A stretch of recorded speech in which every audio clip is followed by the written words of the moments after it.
यदि आप अपनी कुंडली का विश्लेषण घर बैठे करवाना चाहते हैं तो दिए गए व्हाट्सएप नंबर में संपर्क करें। आप अपनी कुंडली का विश्लेषण फ़ोन के माध्यम से घर बैठे ही करवा सकते हैं और जान सकते हैं अपने भूत भविष्य और वर्तमान। धन्यवाद। WhatsApp number 7534009162।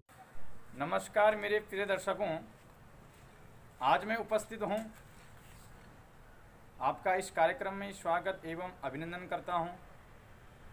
कल हमारी बातचीत प्रत्येक ग्रहों की संक्रांति पर हुई कि ग्रह एक राशि में कितने समय तक रहता है और आपका स्वभाव कैसा होगा, क्रूर होगा या सौम्य होगा, ये हमने कल जाना है। आज मैं आपके लिए लेकर आया हूँ ग्रहों की नीच ऊंच राशि। ग्रह नीच कहाँ होता है, किस राशि में वो नीच नीच मतलब होता है उदासीन। ग्रह वहाँ उदासीन हो जाता है उस राशि में जहाँ वो नीच का होता है, और उच्च राशि में उसका बल बढ़ जाता है। जैसे सबसे पहले सूर्य मेष राशि में 0 अंश से लेकर 10 अंश तक उच्च का होता है।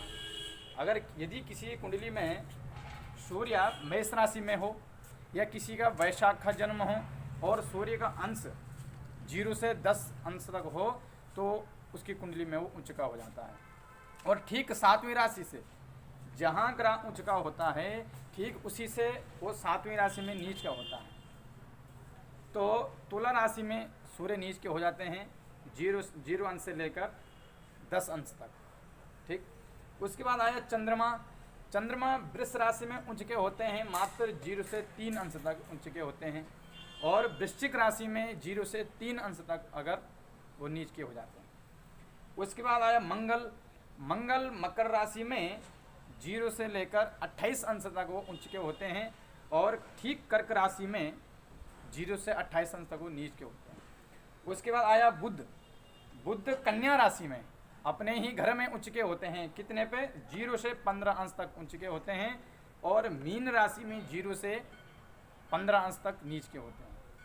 उसके बाद आया गुरु कर्क राशि में 0 से 5 अंश तक, मात्र 5 अंश तक ये उच्च के होते हैं। और मकर राशि में 0 से 5 अंश तक ये नीच के होते हैं। उसके बाद आया शुक्र मीन राशि में 0 से 27 अंश तक ये उच्च के होते हैं। और कन्या राशि में 0 से 27 अंश तक ये नीच के होते हैं। उसके बाद आया शनि तुला राशि में 0 से 20 अंश तक उच्च के होते हैं। और मेष राशि में 0 से 20 अंश तक ये नीच के होते हैं। उसके बाद आया आपका राहु मिथुन राशि में 0 से 15 अंश तक उच्च के होते हैं। और धनु राशि में 0 से 15 अंश तक ये नीच के हो जाते हैं। और केतु धनु राशि में 0 से 15 अंश तक उच्च के, और मिथुन राशि में 0 से 15 अंश के नीच के होते हैं। जहाँ ग्रह उच्च का होता है, ठीक उसी 7वीं राशि में वो नीच का होता है। यदि आपकी कुंडली में सूर्य मेष राशि में हो और 10 अंश के अंतराल का हो, अंदर का हो, तो आपका सूर्य बलवान होता है, कुंडली में वो बलवान दिखता है और उसके प्रभाव भी बढ़िया आते हैं, बढ़िया रिजल्ट देता है। और यदि तुला राशि में हो और 0 से 10 अंश का हो तो सूर्य का प्रभाव थोड़ा कम होगा, आत्मविश्वास उसके जीवन में थोड़ा कम आएगा। और यदि उच्च का हो तो उस व्यक्ति के अंदर आत्मविश्वास बहुत दिखने को आता है, सब पे भरोसा करने वाला होता है, अपने पे खुद भरोसा करने वाला होता है, आत्मविश्वासी होता है। और थोड़ा सा क्रोधी होता है, क्योंकि सूर्य यदि बलवान हो जाए तो उसके अंदर गर्मी ज़्यादा हो जाती है, उसके अंदर क्रोध की अधिकतमा आ जाती है। और चंद्रमा होता है मन का कारक। यदि चंद्रमा आपके वृष राशि में हो और 0 से 3 अंश तक हो तो आप मानसिक जो क्लेश होता है उससे आप बचे रहेंगे। यदि वृश्चिक राशि में हो 0 से 3 अंश तक हो तो मानसिक टेंशन बनी रहेगी, मानसिक तनाव, जीवन में तनाव ज़्यादा रहता है, क्योंकि ये चंद्रमा है मन का कारक। उसके बाद आया मंगल होता है पराक्रम का कारक। पराक्रम का कारक होता है मेहनत का कारक होता है। यदि मकर राशि में आपका मंगल हो और 0 से 28 अंश तक हो तो आपका जो पराक्रम है वो सही दिशा में उसको लाएगा, और मेहनती ज़्यादा होंगे, बलशाली होंगे, लेकिन थोड़ा क्रोधी भी होंगे और धैर्यहीन होंगे, क्योंकि मंगल यदि बलवान हो कुंडली में हो तो उसके जीवन में धैर्य की कमी ज़्यादा होती है।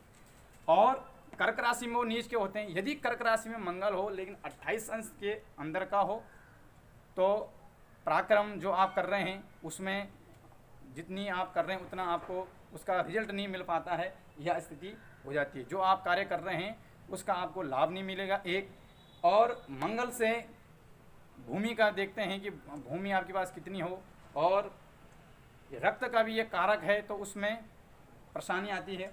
उसके बाद आया बुध।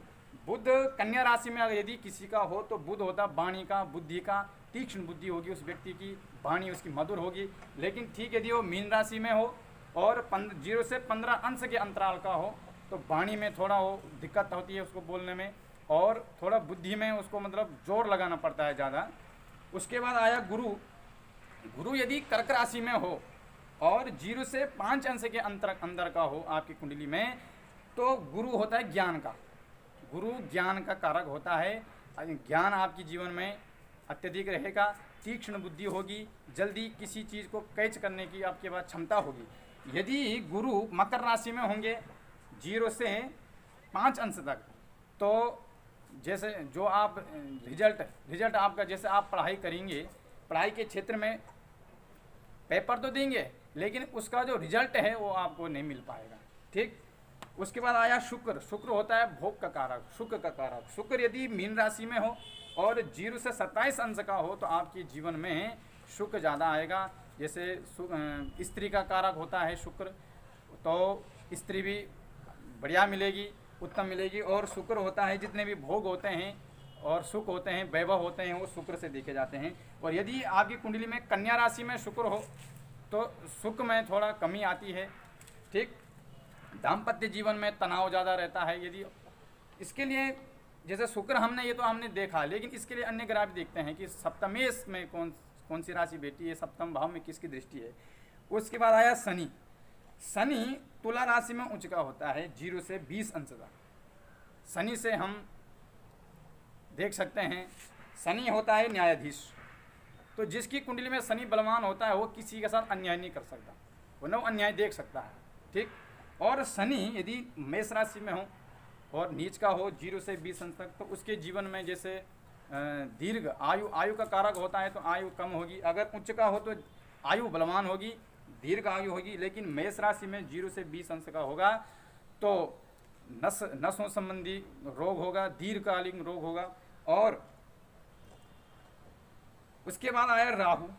राहु मिथुन राशि में 0 से 15 अंश तक उच्च का होता है। यदि किसी कुंडली में 0 से 15 अंश तक मिथुन राशि में राहु बैठा हो तो उसको आकस्मिक धन, आकस्मिक जैसे किसी चीज़ की प्राप्ति होना ये ज़्यादा मायने रखता है, उसको लाभ मिलेगा। और यदि राहु धनु राशि में हो 0 से 15 अंश का हो तो राहु ये मानसिक टेंशन दिलाता है, भ्रम, ये जो इसको भ्रम कहते हैं।